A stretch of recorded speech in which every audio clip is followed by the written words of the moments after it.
Alright, so before we install the throttle body spacer, which is going to go in between here, this is a before, this is how it sounds. With the spacer, you should hear a little bit of a whistle. That's what it says on the website. I don't know. But we'll see if we hear anything different, alright? So to start the installation, we're going to go ahead and we're going to remove the air box. And then we're going to remove the throttle body itself. Alright, I actually decided just to go ahead and remove the sleeve. It was very simple, just the two flathead screwdrivers with these C-clamps here. And now we're just going to go ahead and remove the throttle body. There's 4 bolts, one on each corner basically. We're going to go ahead and pop that out. Alright, with the throttle body removed, we're going to get this line out of the way. And by the way, the throttle body bolts, they're going to be 8 millimeters. We're going to take them out. We're going to replace them with 10 millimeter bolts that are going to be a little bit longer.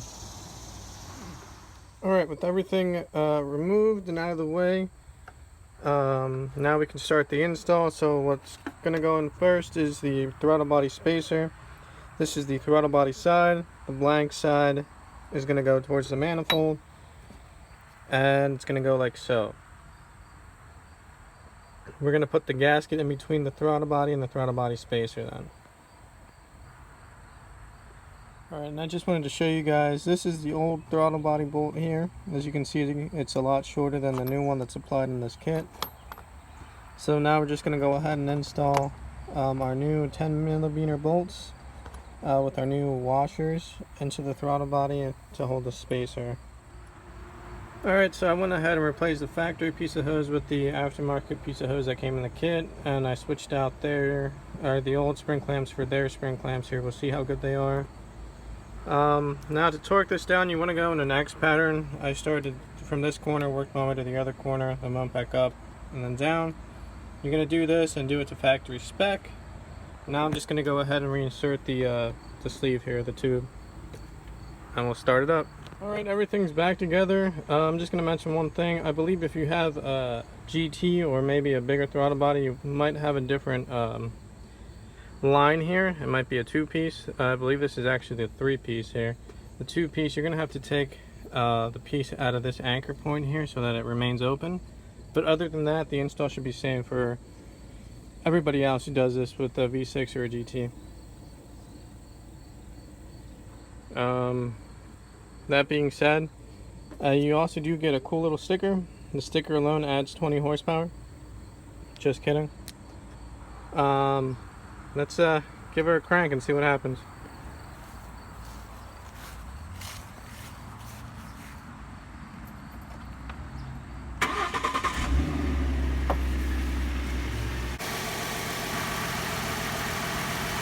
So after the initial startup, you don't hear much, but you do hear after it idles down, you do hear a slight whistle. I'm not sure if you guys will be able to hear that.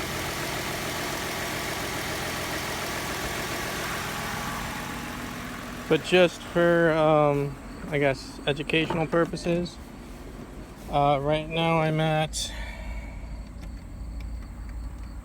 hold on, about 20.5 gallons per mile. It's average. We'll see if that goes up or goes down with this throttle body spacer. Alright guys, so it's been close to a month. I'm about 7 days off. I made the beginning of this video in August 16th. It is now September 9th. I just wanted to give you guys an update. So as far as fuel efficiency, it only gave me 0.3 miles more.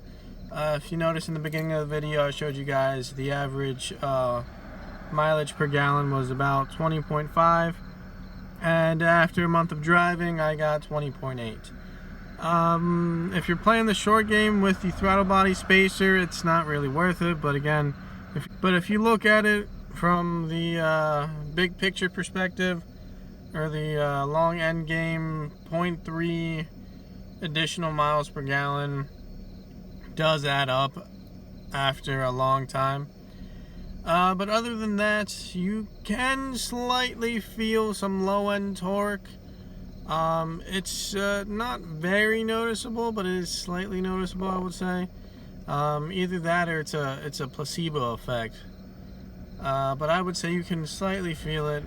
As far as anything else, it's not a big noise improvement. Like, there isn't a lot of noise coming out of it. There's a slight little whistle, but nothing too bad. I would say it's kind of up to you guys if you think it's worth it or not. I can't really tell as much as horsepower if I gained anything. I don't have a dyno, nor do I have access to a dyno to really test that part of the throttle body here, or the throttle body spacer, sorry. But again, 0.3 increased miles per gallon, a little bit of low-end torque. I guess it's up to debate whether you guys want to buy this mod or not. I hear a lot of people say that it increases more with an aftermarket cold air intake. That would be one of the next mods I do, and we can take a look at that together and see what happens there. But as far as that, I'm gonna edit this video and upload it to YouTube. So I hope you guys enjoy. If this helps at all, you know, give me a thumbs up, comment, like, subscribe, the usual stuff here. I gotta say, I'm kind of impressed. When I started the channel, I never thought I would have any subscribers, and I have 40 now, well, as of today.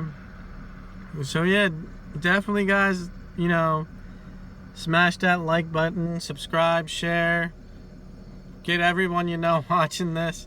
But yeah, I'll see you guys next time. I'll post some more stuff for you guys. I also have an Instagram if you guys don't know, and it's the same username I have here on YouTube. So just go ahead and type in Rosembellion, see what I'm doing. I also do some cool little pictures on the side there. But yeah, I'll see you guys in the next video.